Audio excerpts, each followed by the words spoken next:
RH Productions, June 25th, 2025.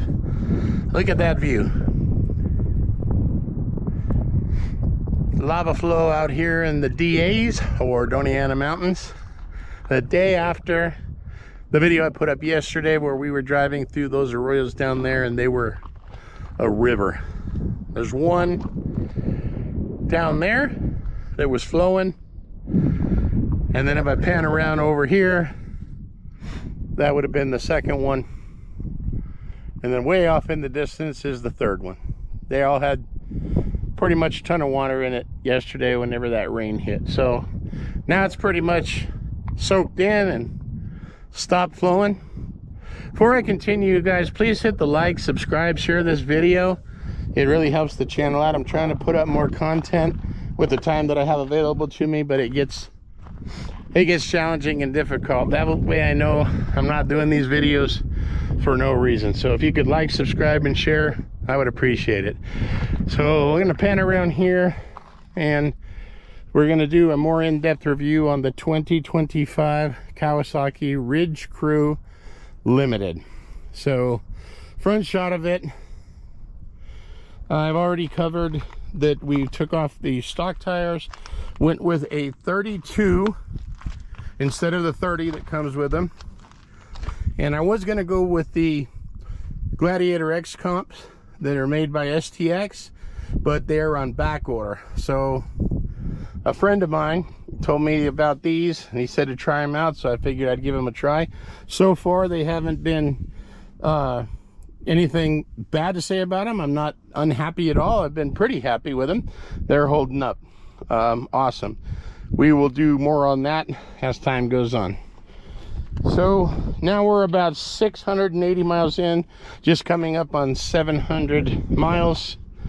This gave me an additional about an inch of more clearance with those tires, so that'll give you an idea right there of the clearance on them. Features on this thing is it's basically fully loaded, and it better be for the amount of money these things cost. So you've got your tailgate, opens just like a truck with one latch instead of double latches on the sides like some of these do, and then you just close it normally. Pretty big, not huge, but you have 1,000-pound capacity that you could put any kind of cargo in here that you can fit in there, about 1,000 pounds. And then your towing capacity is 2,000. So pretty capable machine. And then one of the things you'll see here on the Limited, there's the backup camera, and it does have a forward camera as well, which I'll get into in a minute. Spring package on this is not branded. It must be Kawasaki's own brand. I'll get in here, see if the light can get it, but it's a huge spring package. I know Hester up in Raton, Hester's Motorsports, has the Elka edition that he's already come up with. If you want to check that out, check out his channel. It's Hester's Motorsports. He is out of Raton, New Mexico, but that is a beefy spring on there. That is a big spring.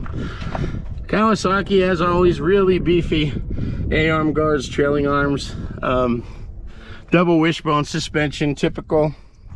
You've got a 13-gallon gas tank on this, 12.9 according to the specs, so really big. You got some range on that, and then you can open this from either side with these handles.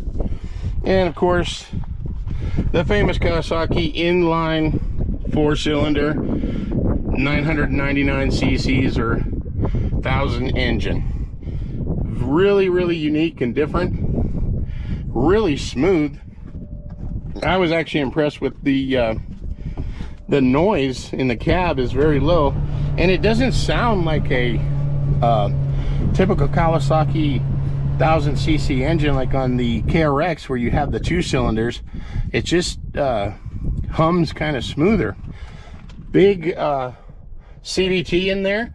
I don't know why everybody's talking about the CVTs and having problems. Maybe it was on the 24s, but this thing is smooth. Now if you're trying to take off in sport mode, and you're getting on the gas, you will get a little bit of a jerk, but it's nothing like I'm seeing on the internet. And maybe that's just me. Maybe I'm not used to having a super smooth CVT weight package or clutch package, but I'd like to know more about that in the comments if you let me know. But I'm gonna come pan around here. There's a better shot of the bed when it's tilted. And this gives you easy access for maintenance. So you have your oil dipstick right there, oil fill, and there's a really good shot there of the engine, the intake. Air conditioning is down there. And this has an actual alternator on it, not a like some side-by-sides that have a stator. This actually has a full-blown alternator to run all the accessories. And what's neat about this is the air intake starts in the front and comes through here all the way to the back, and the exhaust out the back. So they did that to keep heat out of the cab, but unfortunately Kawasaki did not think of the heat you're going to get from the radiator when you're going at a different speed. So I'm going to get under here, ginormous spring there, and you can see one of the AC hoses right there. That's going to be a low pressure and a high pressure. But that radiator right there, when you're going anything over about 28 miles an hour, you get the heat off of that radiator blowing on those floorboards, and I'm noticing a lot of heat in the cab. So that would be one of the drawbacks on this. I'm wondering if there's a way this can be insulated. I saw a few pictures on Instagram and on YouTube about how people are handling this, but in the summertime down here in southern New Mexico, it can be a little bit of a problem. But yeah, limited edition. I had the mirrors put on. Hi, RH Productions. There she is on her phone. I'm gonna say hi. There she is. And this comes with this brush guard. It's metal. It's all dirty because we were in the rain yesterday. Nice worn winch.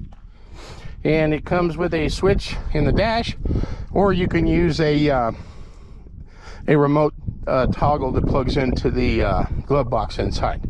But your air intake is basically in this region up in here, and it takes the air back there.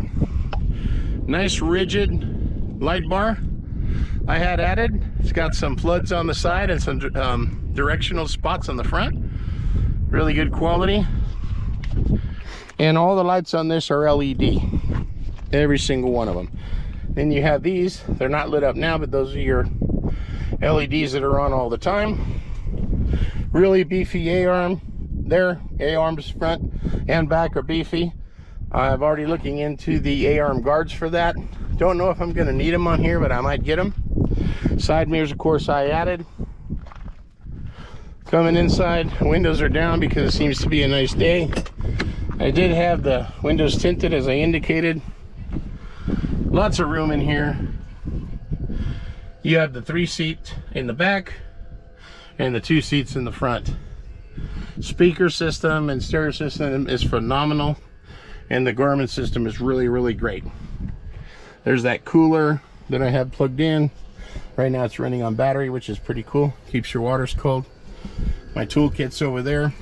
There's also a lot of room underneath these seats here. Let me open this one and show you. Now, there's really nothing to hold it, but you can see the vents there. But if you wanted to put something underneath right here, you can store it out of the way of the rear passenger's feet, and it's not going to slide forward and get under the driver's pedals. So that's really cool. The seats are really nice, but you do sit up higher on this one. She sits up higher, but wherever she sits is fine with me. Love you. Love you. And this is the interior on it. So you have plenty of room. The Garmin system right here, which is cool in your HVAC. This Garmin system is full color, and so is the additional screen over here. Let me pull this down a little bit. Hold on, it's hard to do this with one hand. Well, let me see if I can do this. There we go. There's your selection. You can change the screen to different views. I've been using that one, which is pretty cool. And then your Garmin setup here, which has a ton of features, including weather, things of that nature. It's a touchscreen, it's full color. You have your famous Garmin navigation right there. You can have you have an app in here, an app store basically too, where I can go into weather. It's really, really neat. Those of you that are more familiar with the Garmin, maybe you can put some comments about what else you can do. So you got a live radar right there that's showing where the rain moved off. So it's really packed full of features on this. You've got your 12-volt cigarette lighter DC right there, and then in the glove box you've got some USBs, and then that connection for the winch if you're going to be using the winch. I've already shown that speaker up there, the Kawasaki soundbar, and the other ones. 2 LED dome lights up there to be used at night. The mirror, which is curved so you can see every direction and look at your passengers if need be, like my grandkids if they're screwing around. Each person has their up and down windows. These do light, they're illuminated. And then if you wanted to raise the ones in the back, you have these right here for the rear. This is where I installed the toggle for the light bar. Parking brake, which is awesome. Some people say they don't like it. I actually find that it's really neat, because Kawasaki is, you know, even on the KRX and TRX, they do not have a parking feature. They simply have a forward, neutral, reverse. Your forward is low and high, and then reverse. You do have a wiper on here with a window washer. It's a single wiper blade. Seems to work very well. But back to the heat from the radiator. Down in your feet area here, when you're going over 30 miles an hour, roughly 28 to 30 or higher, you're going to feel that heat in this area down here. So I'm hoping there's a fix for that. I will tell you this, it's going to be nice in the wintertime for going out. The doors don't open very far, and the back door opens suicide. I don't understand the concept of this. I mean, I'm used to it, but that's it. That's as far as that door will go. So if you have both doors open, you have a lot of room, but look at the space here to get something in there if you're going to load something. It's just kind of strange the way they did it. And why does that stop right there? What's the purpose for that? Somebody said that there's a way to remove that or have it swing all the way back. So I'm not sure what the reason for it is, but I would like this to swing further, as well as the front one. It just would make more sense. The seals for the cab around the doors are automotive quality. They seal really, really good. We were in that river situation yesterday in the Arroyo, and I can tell you that no water got in, and there was times that we were, you know, above almost to the gas tank, and we didn't get any water flow inside. But yeah, so far it's been a lot of fun. Still don't know if I'm going to keep the KRX. That thing is loaded with a bunch of different options, and it's been well taken care of. But right now we are enjoying this, and as I said, it should be fully loaded, and it should have all these features for the amount of money you pay. These things are not cheap. If you get the introductory models on the XRs, you can get HVAC, but you're not going to have any of the Garmin or any of the other advanced features. But this is $38,000, guys. It is not cheap, and they do not give them away. So some people put in the comments, you know, it's a lot of money, should have bought a Jeep. You know what, maybe so, but I will say this, we already own a Jeep, so this would be nice. There's a nice addition. You only live once. I'm getting older. You gotta kind of do things when you can, and kind of my mindset now. And if you're able to get one, you can get a different one. It's up to you. I like it better than the Can-Am.